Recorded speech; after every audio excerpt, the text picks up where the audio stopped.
Palyado ng kamay ko ah.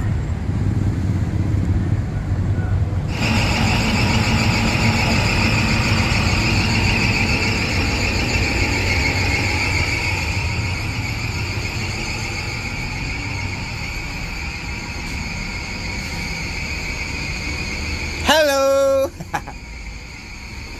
So babayan, nandito po tayo sa loob ng bagong rehab ni DLTV ko. Yan, bagong rehab po ng Del Monte Motor Works Incorporated. Bus number 265. Yan.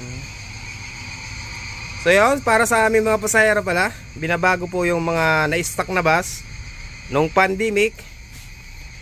So nire-rehab po mga bayan, syempre, para po sa inyo mga pasahero, para maging okay yung biyahe nyo, maging komportable yung mga upuan nyo. So syempre, para maging bago, malinis tignan. Yan.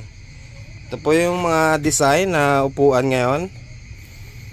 Komportable yung ating mga mahal na pasahero dyan. Yan.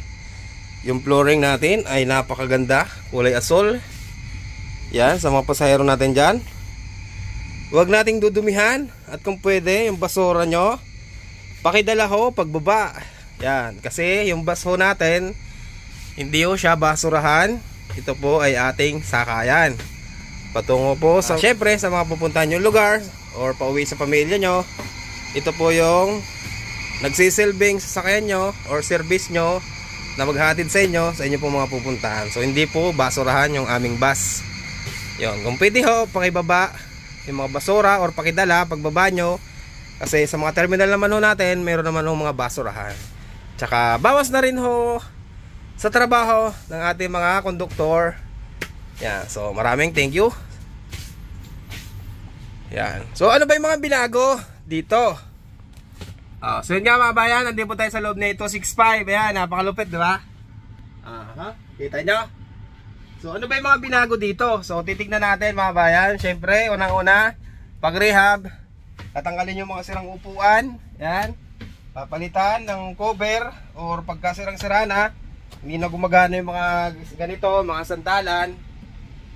So papalitan niya ni Del Monte.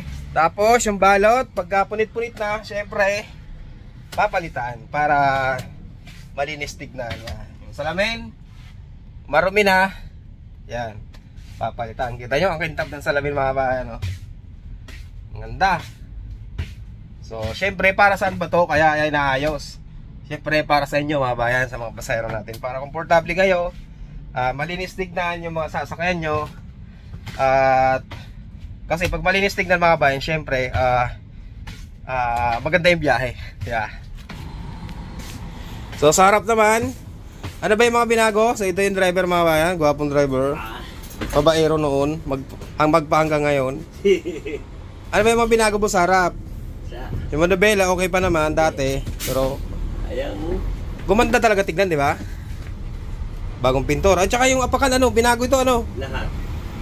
Oh. Windshield, lahat. Windshield, ang linaw na, no? Yan. So yan pala mga bayan, magiging dala natin bukas. Yung 576. Extra naman tayo dyan. Stereo. Bago rin. Bago rin. Bagong TV. Ayos ah. Pati ito ano? Lahat. Ito nga, mga bago. Bago lahat ng salamin. Cortina, ito bago. Bagong labalan. Konduktor lang yung luma eh. Ay, driver eh. Yung windshield kaya, pinalitan to? Palit lahat yan. Galing ah. Kaya pala kakaibang-kaiba. Linaw ano? Oh, tiga, ang ganda. Yung aircon kaya, yung aircon mo. Lakas ah. Lakas ng buga. Lang. Aircon. Lakas na? Oh, lakas ah. Oh. Pero dati hindi ganyan na. Oh. Pati yung pinto. Pati yung mga salamin ano. Lahat. Sige, sarado mo nga. Ayos kasi bago yung rubber. Sige, ang rubber din eh, paano yung gilid na yan. Tsaka may CO doon ano, ngayon wala na. Ayos. Ang upuan ng konduktor. Yeah, bago din yan. Bago din. Tata Ibo, shout out. Oh.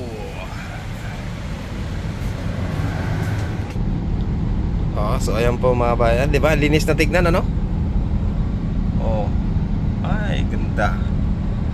Ganda talaga pag bagong rehab, lalo na pag bagong bus. Yan. Oh, quality, oh. Yun, sa mga pasahero natin. Yan, ride safe po sa atin lahat. Yan. Thank you sa pagtangkilik sa DLTV ko. Ito na yung konduktor. Ano, Noy? Noy? Eyo. Ito yung konduktor ng 265. Yan, na bagong rehab. Noy, try natin yung TV mo. TV. Yung TV mo, try natin. Nakiblinag ko yung bus mo. Wala pa. Wala pa USB. Wala ka USB? Wala. Ay. USA. USA.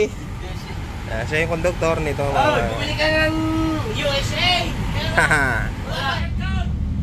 Yan. So yun lang mga bayan, yung update natin dito sa bago. So yun, maraming salamat muli sa inyo pong walang sawang suporta. Sulit pong suporta sa aking munting YouTube channel. Maraming salamat po. God bless and ride safe po sa atin lahat.